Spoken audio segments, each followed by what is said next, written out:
Hello, everyone, and welcome to our interview today with Global Voices in collaboration with UN Youth. As today is International Youth Day, and the theme for 2020 is Youth Engagement for Global Action, which seeks to highlight the need for greater engagement with young people to enhance formal institutional politics and process at the local, national, and global level. Here at UN Youth Australia, we foster ideas and innovation, and we give young people the inspiration and support they need to create change. We are speaking today with UN Youth Board Director and Global Voices Y20 scholar, Brendan Ma. Guys, I'm Sasha from Global Voices, and we're an Australian youth-led not-for-profit organisation that's dedicated to developing the next generation of leaders through practical experiences in policymaking, international relations and diplomacy.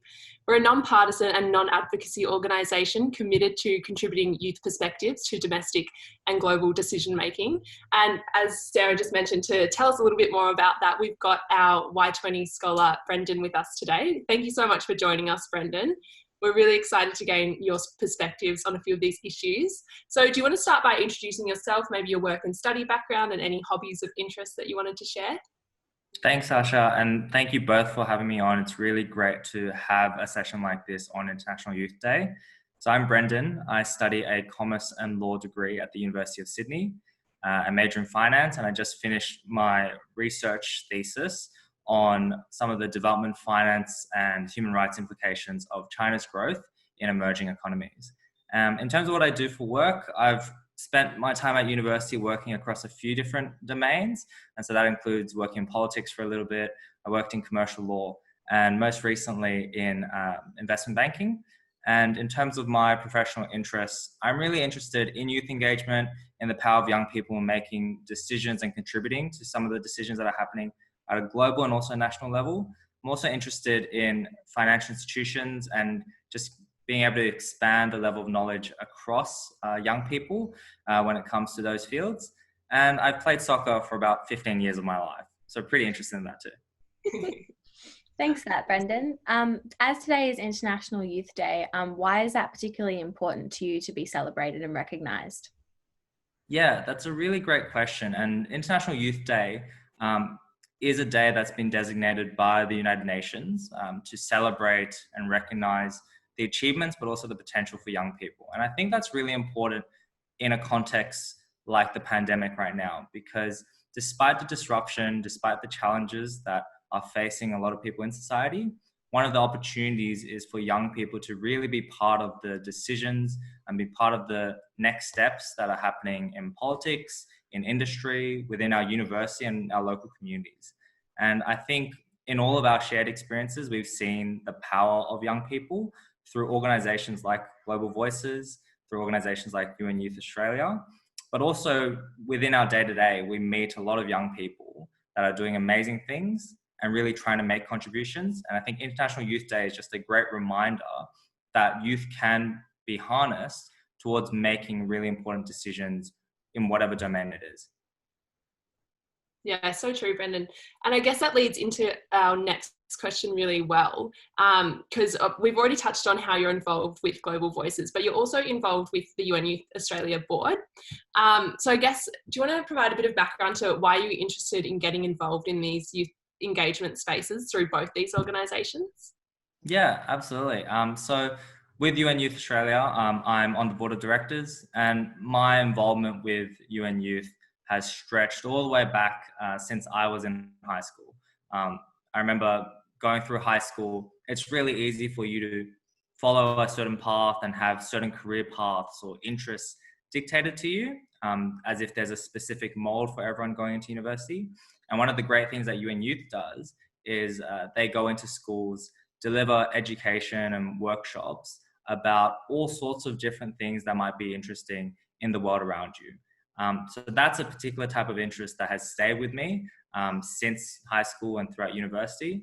And then now on the board, it's a really great opportunity for me to be involved in terms of the governance and the decision-making of the organization, a really large organization as well that spans thousands of different young people across Australia. And I think on a similar vein with Global Voices, I'm representing Australia as a Global Voices scholar at the Y20. And that's a really great opportunity for a youth perspective to be brought into a big multilateral forum that the G20, which is the world's 20 largest nations, make decisions and make consensus every single year.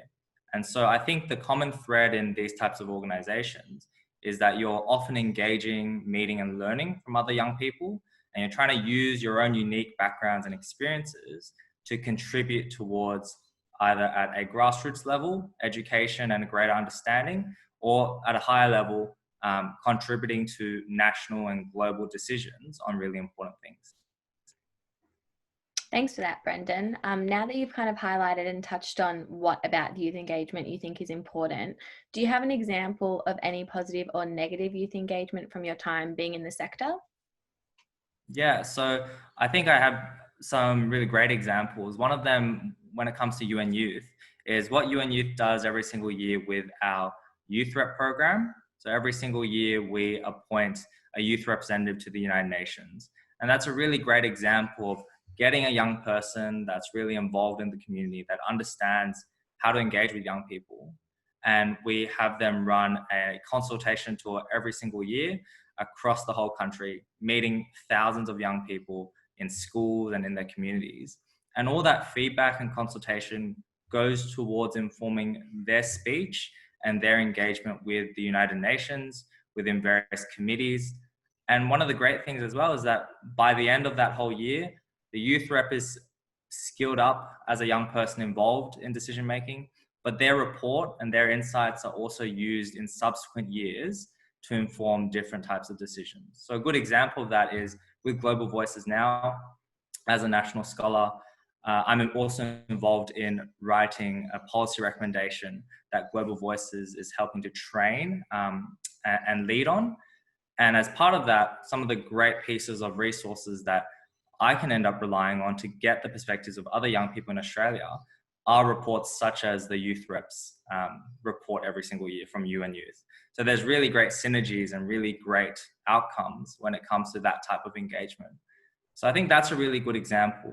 And then even closer to home, when it comes to being involved within university and then translating those experiences into the workplace, I think for a lot of young people in this environment, there's often this question about how can I use my volunteering, my extracurricular experiences, and really have those skills translate into a professional landscape. And I think when you're involved in a youth organization, there's a lot of communication, a lot of team building skills that you develop. And one great example was in my experience with organizations like UN Youth, but also throughout university and different societies, I really learned the importance of listening and communicating across a wide group of stakeholders. And then going into a professional environment, I've worked in different firms where there have been steering groups or committees that really want to get the interests of young people. They really want to understand how you think about reforms that are happening within the office, about the future of work and how we can really develop different types of team dynamics. And so I've been able to be part of those sorts of discussions. I've been able to be listened to. I've been able to reach out proactively myself. And I think those skills can really translate into a professional environment and then into whatever you want to do after university. Yeah, absolutely. I love that example that you give of the UN Youth Rep who was kind of canvassing around the country and getting input from thousands of Australian youth, all from different backgrounds, and providing their own kind of story and perspective. And I think for me, that's so important. Youth engagement isn't having a select few youth being involved and just sharing kind of their perspective. It's about having a wide range of voices in the room and being heard.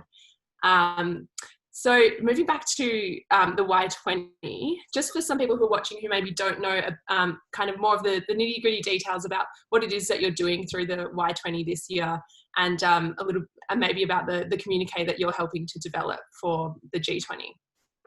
Yeah, and I think even understanding what the Y20 and the G20 are is a really important tool when it comes to youth engagement. There's a really funny anecdote that the Y20 organizers in Saudi Arabia this year tell us, which is that the Twitter handle for Y20 is actually currently taken by a really famous football player that has the jersey number 20 and their last name starts with Y, right? So in terms of what the Y20 does, the Y20 is the youth engagement group for the G20. And the G20 is the 20 largest economies in the world, which includes Australia. And every year they gather, the prime ministers and presidents of those countries gather, the finance ministers and the central bank governors meet to develop consensus-based decisions on the progress of these nations. And in the COVID context, the G20 has had a huge role already, right? When COVID became a global pandemic, G20 leaders met and they realized that they needed to make collective health, economic and social decisions in order to save lives and also promote a recovery within our countries. And so there's been a lot of outputs already. There's been a lot of decisions made on how we should finance health infrastructure in emerging countries. Australia's taken a lead within these discussions to really promote recovery within our region as well. But there's also a lot more that can be done at these forums. Obviously at the G20, most of the leadership there are not really considered to be young people, but it's really important to have the perspectives of young people when decisions on employment and health and the economy are being made. So the Y20 is working towards that. We have representatives from every single G20 nation attending.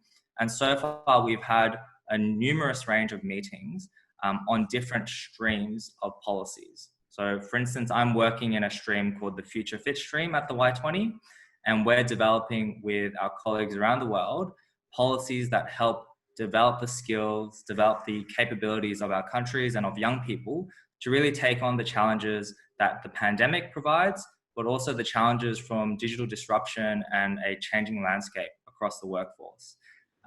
Most recently this week, for instance, we had a meeting with all the Y20 delegates about how we're responding to COVID and what countries should be doing.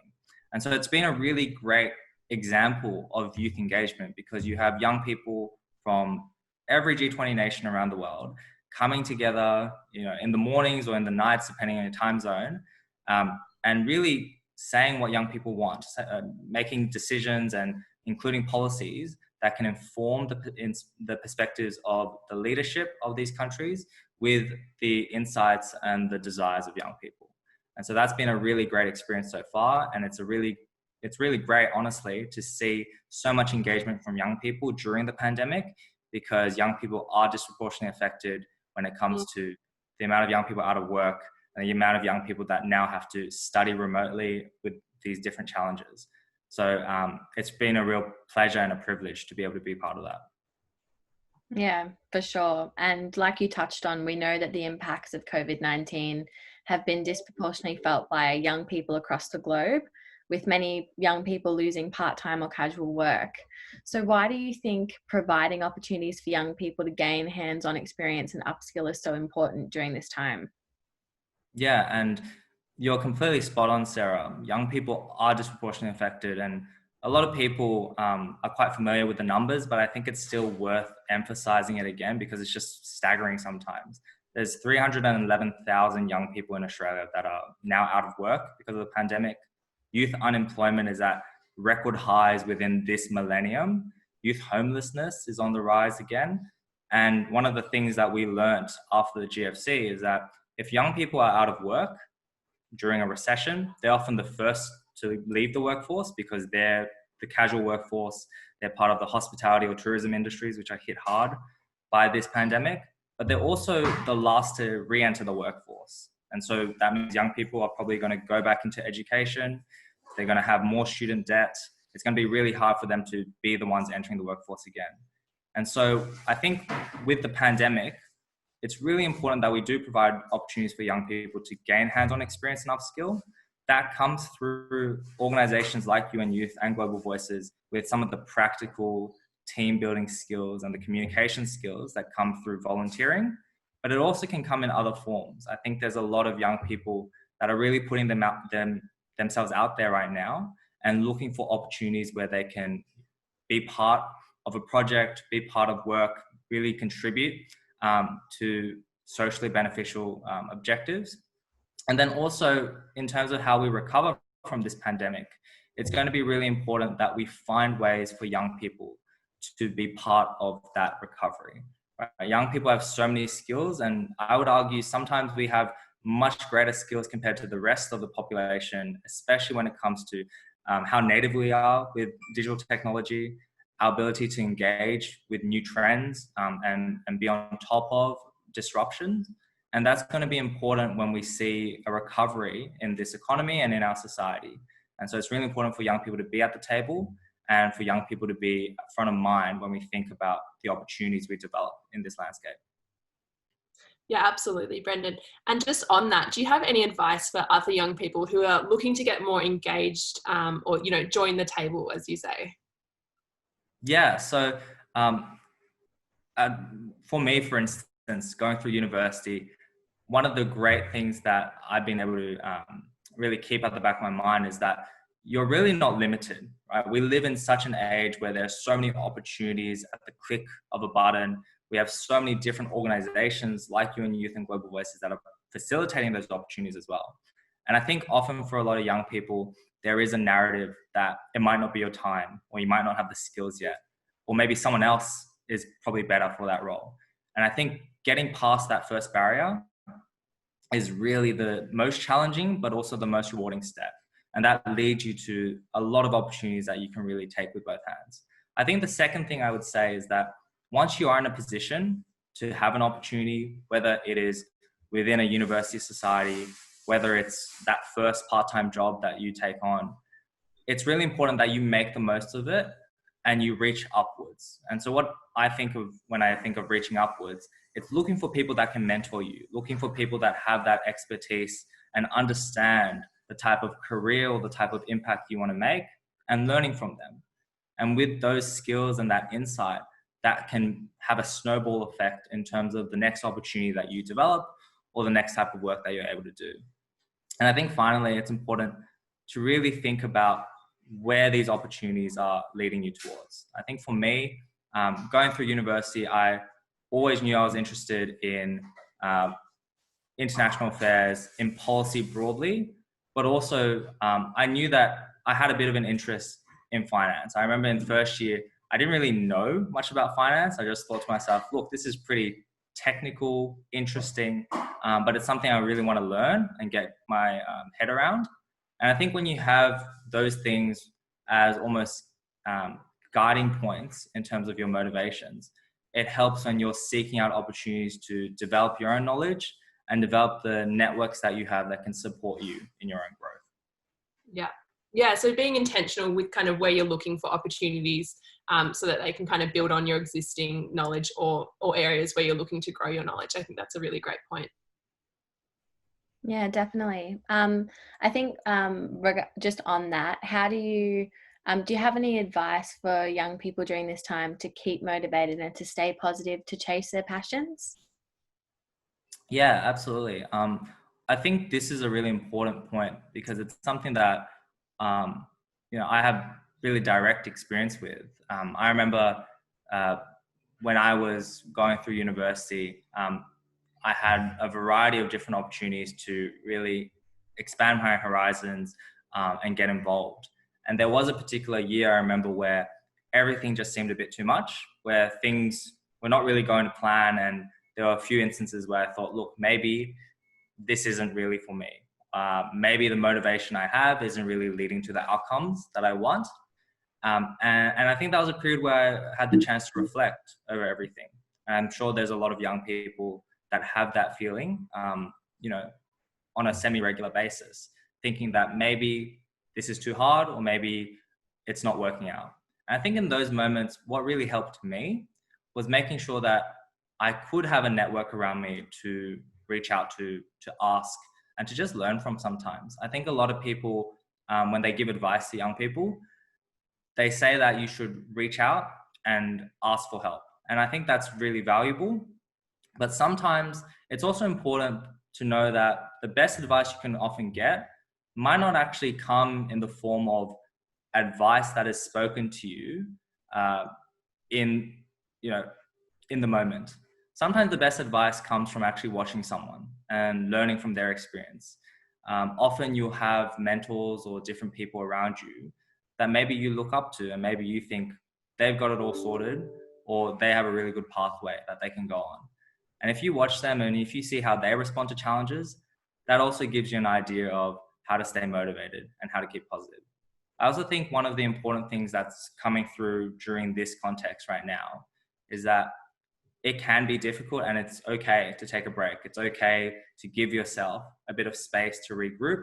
One thing I like to do pretty regularly is have what I call an ideation day. And that's really just a day that I set aside in my own calendar where I don't do any work, but I set that time aside to reflect on the achievements I've been able to make, but also what the next steps are. If I need to realign my priorities, or if I need to reflect on what my motivations are, that's a day that allows me to have crystal clear focus. And I think it's okay in a fast-paced environment for people to take that step back, have a day, and have a moment to reflect. Ultimately, we're still young. There's a whole lifetime for us to make the impact you want to do, advance in your career, or learn whatever it is that you have in the horizon. But it's just good to keep perspective that even if things aren't working out now, or you didn't get the outcome you necessarily desired, you still have time and you still have a wealth of experience that you can learn from. So I think that should help a lot of people in achieving what they want to do. I love that idea of a personal ideation day. I think that's definitely something I need to put in my own calendar. Thank you so much for your time today, Brendan. I'm sure everyone watching has gained a lot from your insights and your energy, and of course your youthfulness. And we are really honoured to have had you celebrate International Youth Day with us today. Thanks so much, Sasha. It was really a pleasure.